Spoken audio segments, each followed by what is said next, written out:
You know, we discussed May 7th and the digital ID, and we had a lot of people say, oh, Colby, we already have it on our driver's license.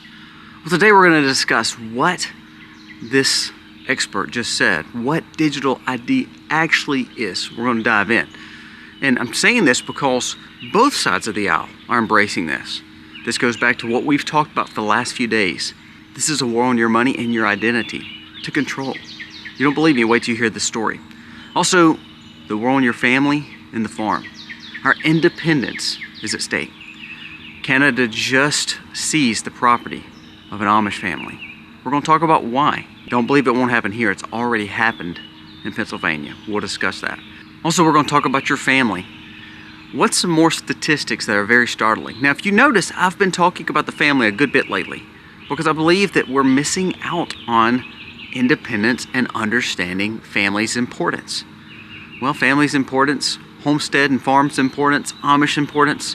We'll talk about the feed that they're changing for chickens. All that ties in. Why? Because if we cannot get our homes right, we cannot get our own independence right, then everything else won't be right either. And i.e. leads to things like May 7th, digital ID. We'll talk about all that today. This video starts right now.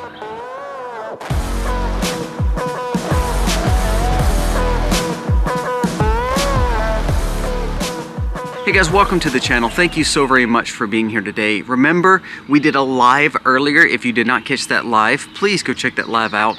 A lot of times we talk about things in the video, but because we don't want to make an hour-long video, we handle some topics on the live. Plus, we can talk to you, question and answer, and I've really enjoyed that. A lot of times people ask me questions about homesteading and farming and sustainable living, so that's what that's for. So please go check out that live if you haven't. And we're doing a live just about every other day or every 2 or 3 days because we want to, again, talk to you, spend time with you, and then answer those questions that you have had.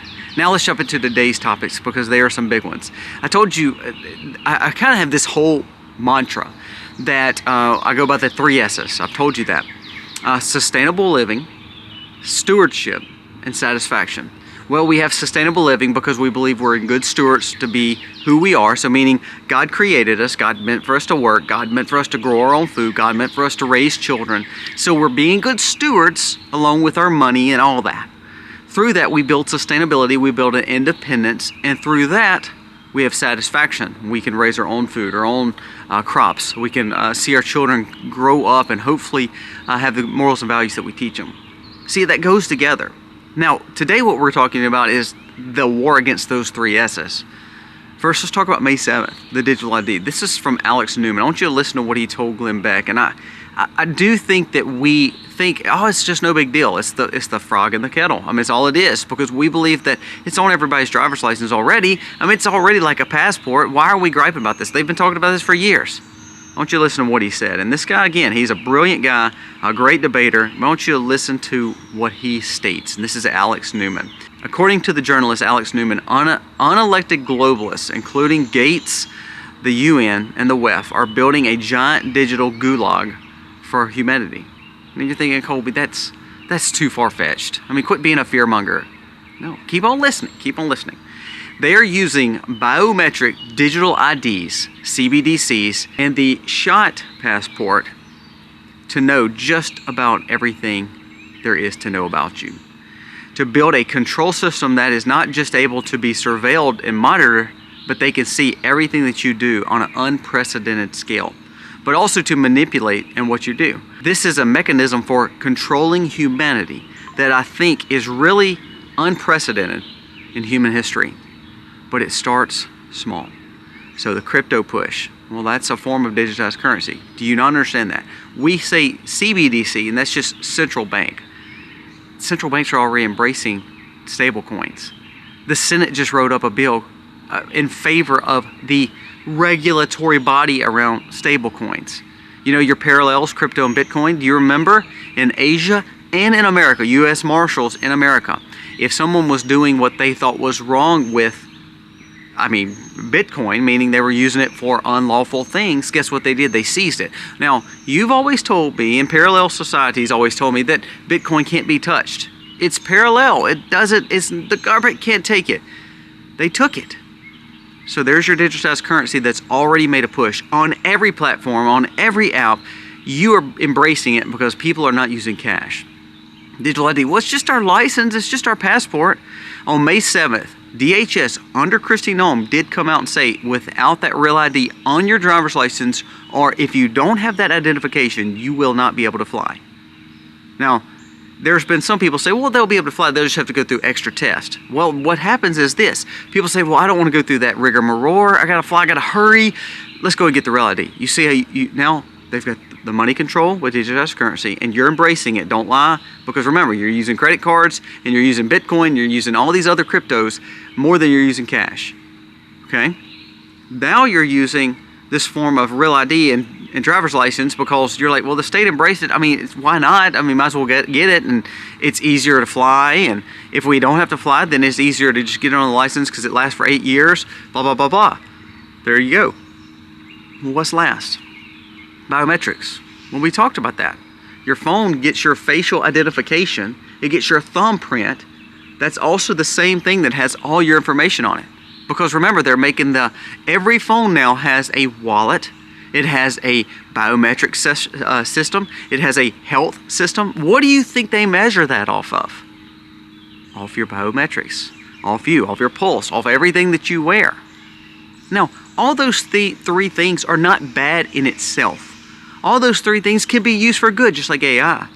But when we see things like May 7th happening, and you hear people like Ron Paul saying, I've been telling you this for a long time, what we're actually seeing is just the frog start slowly boiling with crypto, with digitized currencies.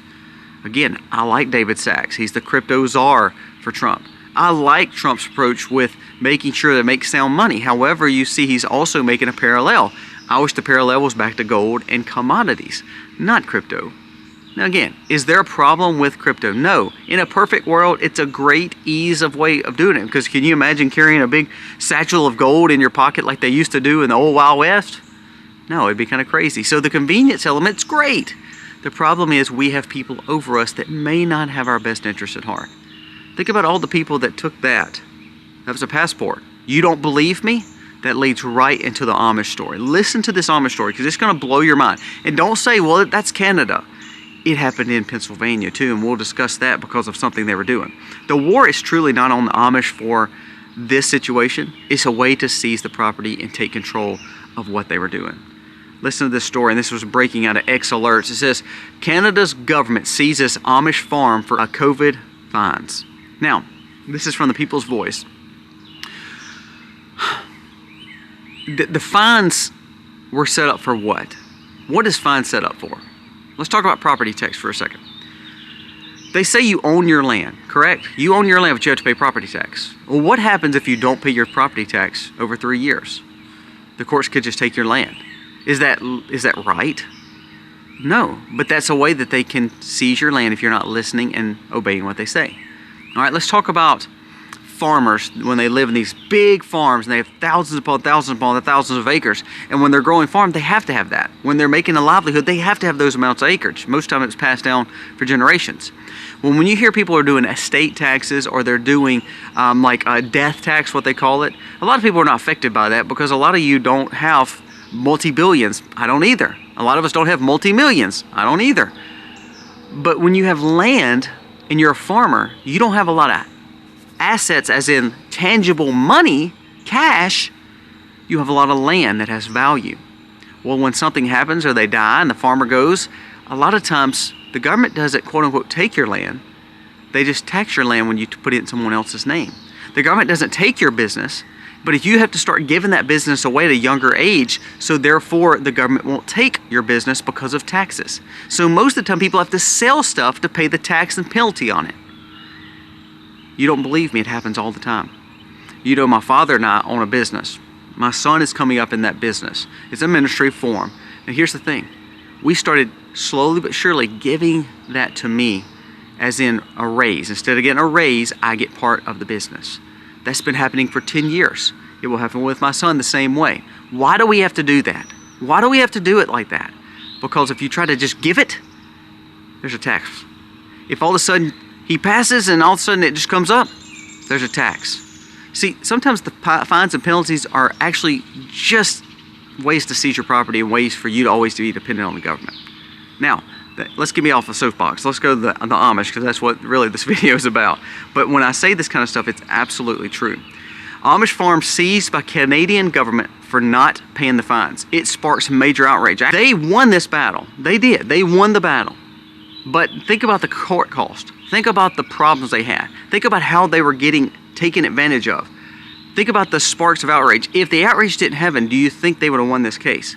It said a group of Amish families in Ontario won a legal battle against Canadian government after being slapped with nearly a $300,000 fine. The group of Amish families did not have a smartphone, and they were refusing the fines not because they didn't just want to pay it, it's because they did not see the fact of having the smartphone because of their religious beliefs. Relying on horse-drawn buggies and living without electricity, the Amish were hit with a massive fine for not using an app that is very controversial, but it was basically tracking everything they did when they crossed the US-Canada border. When they couldn't pay, the government seized their property and placed liens on their farms, jeopardizing their livelihoods just because they choose not to do the tech and app. But what did I go back and say? They seized the land. They put liens on the property and seized the land for a time. Now, is that fair? Is that even fair? They have to go to court. No, it's not fair. They won the war, but they had to fight the battle. Now, we're like, hey, they won. What's it matter? It's kind of like the cake baker in Colorado. It's kind of like all the other cases you hear. It's unfair to take these people up and put them through trials, and all it is for manipulate. All it is to manipulate and to chastise and to threaten to try to just do what the government says. Pennsylvania. If y'all remember Amos Miller, this is a story I talked about for years. It happened twice, 3 times I think, dealing with raw milk and him selling goods off the farm without certain proper licensures. Now, the government seized his property. Now, he has his property back. He had to go through a lot more hoops and bounds. But what did the government prove through seizing that property? Well, I mean, he won the case, Colby. He won the war. Yeah, but he had to go through the battle. He had to take a lot more protocol steps. And the government wanted to put enough pressure on him to make him always look over his shoulder. That was in Pennsylvania. Now, how does that pertain to us? You know, I can't just sell eggs. I can't just sell the lettuce that I have right here. I can't just do certain things to help other people be more independent. I have to get permits for that. I have to get certain requirements for that if I sell them at markets. Now, if somebody comes to my house and they pay cash, it's a different story.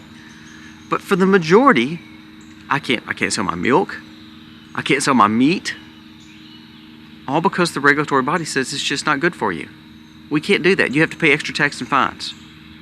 So we've talked now about the fact of what May 7th actually represents. We talked about the fact of the war on the farm and the people. Now, before we leave the farm, let's talk about another thing I think that's absolutely horrendous. And why is it important to be a farmer? Why is it important to buy from the farms? I'm glad that you asked that. Let me tell you why. Here's why you should always buy from the farm and not from just a manufacturer or grocery.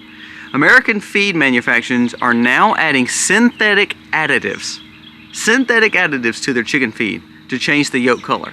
Now, if you get my egg out of the coop today, my yolk is very, very orange, and the egg white is very, very thick. It's an egg that, buddy, it's dense. Why? Because my chickens are eating quality grain and also grasses. But if you're in these big ag operations, these big manufacturers, and you just raise these chickens on a conveyor belt, those don't look like that, do they? They look kind of weird, and they look kind of not yellow. They look more white. Well, the additive comes in. The synthetic fake additive goes into their feed. Why? It turns the yolk more orange, so it makes it look like the eggs are actually being raised on a grass-fed farm instead of probably on a conveyor belt with chickens just in a manufacturing cage. The industry uses something called xanafil, which is a feed additive. That can make the yolk any color they want. So whether the birds live out in the green grass or they never step foot outside, I can produce a yolk that is orange to look as healthy and nutrient dense as ever. So a lot of people are cracking the yolk open, they're saying, oh wow, look at this beautiful orange yolk. And all they think is birds are outside eating the grass, and actually what they're doing is they're just putting more chemicals in their body. That's why the farm is important. That's why we have to fight against tax regulation and make sure that we are working for the farm. But it goes back to the digital ID. if the digital ID is so important and we do CBDC and we understand that digitized currency is coming, that means every time you purchase something, you're not using cash like people use at my farm. They're buying stuff with that card. They're buying that stuff, not only charging fees, but they're also knowing exactly where you're shopping, where you're buying. That helps them maybe control the food system too. Now let's go to the last point I really want to bring up when it comes to the war. It's on our family, the most important. In the US alone, there's been more attacks and more persecutions on Christianity from 2020 to 2024 than any time in our history. Also, since 1979, there has been more attacks on the Jewish people in America for more than 60 years. Now, why do we see those attacks happening? Why? Well, because our rhetoric, our politicians, and our media are pushing those things. Now, there's some on the conservative side, and I would consider them almost the woke right, or the ones that actually are not true conservatives. They just come over because they like Trump, and that's great. That's great for voting. But they're trying to instill the thoughts of saying, well, why is religion even a part of all this? And so it makes the kind of the conservative part of the Christian movement, or the conservative part of the conservative movement, you know, the Republican side that is truly staunch social conservatives, not important anymore. Well, when they start pushing against these kind of things, along with the liberals pushing against this kind of thing, it makes the war on religion, the war on Christianity, the war on the Jewish faith be emphasized and grow. Studies done by Just the News both said that. They said that if we survey the audience, it shows there is more hatred towards the Jewish people in Israel than ever before. Well, that's biblical. I mean, come on now, we're talking biblical here.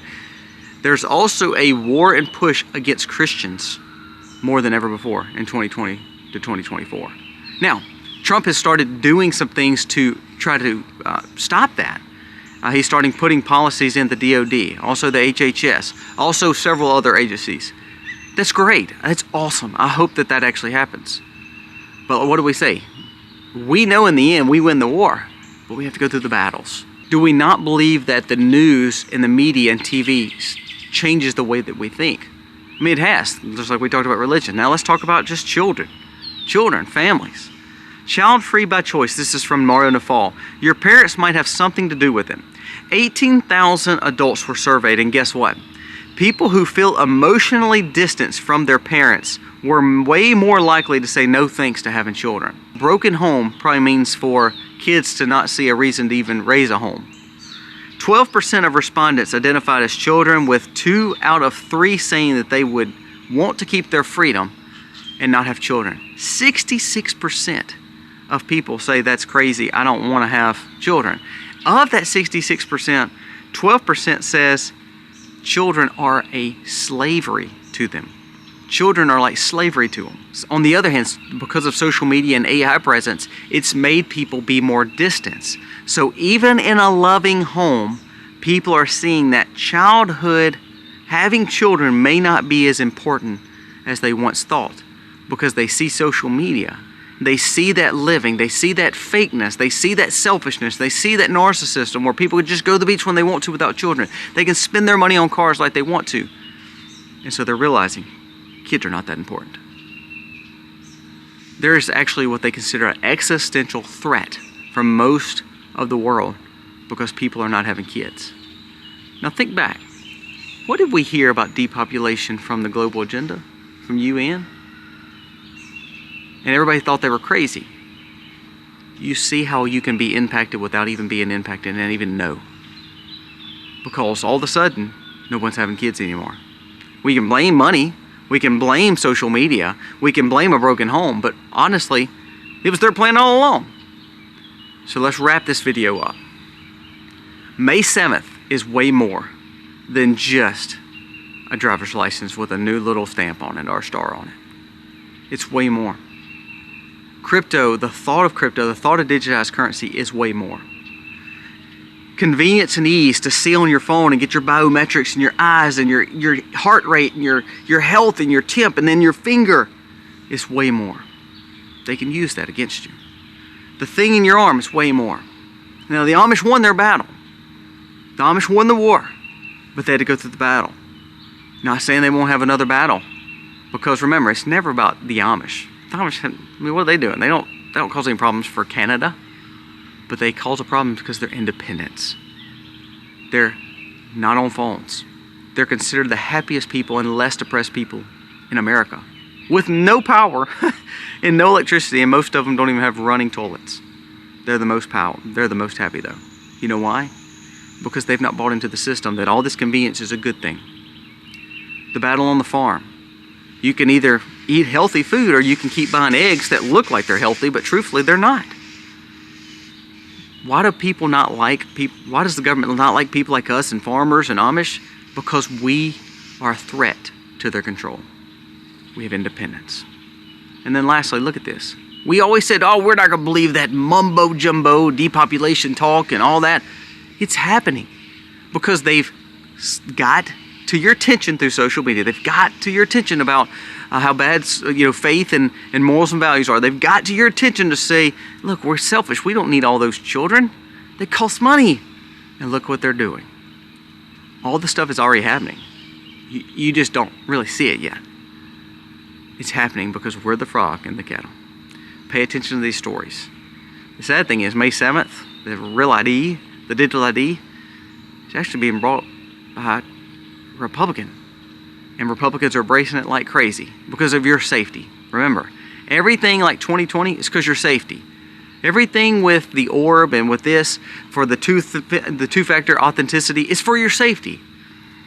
Everything's for your safety until your safety puts you in a cage. What I always tell you about my animals. I catch up hog, I catch up sheep, I catch up cow.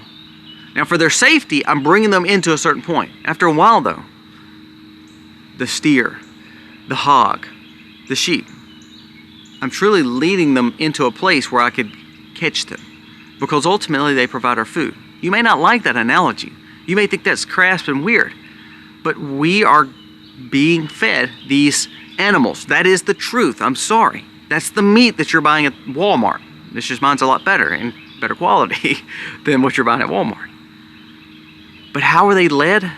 Because we slowly and surely gave them more safety and security and more control, and all of a sudden we closed the gate. Now, when it comes to your food, that's a good thing. You need to teach them. When it comes to your independence, you don't need to be the sheep going to slaughter. Be like the Amish, be like the homestead, be like the farm, be the sustainable. Stewardship, sustainability, satisfaction. If we don't break those S's, we'll be okay. But when we slowly start seeing all this fines, these regulations, this new movement of safety and security, all that stuff is actually just taken away from stewardship, sustainability, and satisfaction. Guys, thank you for watching. Let me know your thoughts on today's video. God bless.